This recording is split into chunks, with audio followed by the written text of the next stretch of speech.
Hello everyone, আসসালামু আলাইকুম। আশা করছি সবাই অনেক ভালো আছেন। আজকে চলে এসেছি আবার আমাদের প্লটে কিছু পুঁই শাকের কালেক্ট করবো আর কি, পুঁই শাক হারভেস্ট করবো। মাশাল্লাহ, এই যে দেখেন খুব সুন্দর পুঁই শাক হয়েছে। এই যে আজকে দেখি এখান থেকে কিছু হারভেস্ট করা যায় কিনা। নাফসাত এটা ভিতরে ভালো পাখি এখান থেকে পাতা খেয়ে ফেলতেছে। ওরে বাবা, মাশাল্লাহ পাতা তো বিশাল বড় সাইজের একটা। আল্লাহর নিয়ামতে অনেক সুন্দর সুন্দর পুঁই শাক হয়েছে। এই যে মাশাল্লাহ পাতাগুলো অনেক বড় বড় হয়েছে। দেখি একটা পাতা কাটি, এটা পুঁই শাক।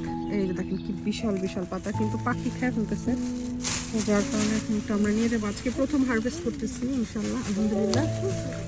এই যে বিশাল বড় পাতা, মাশাল্লাহ এক একটা পাতা বিশাল বড় বড়।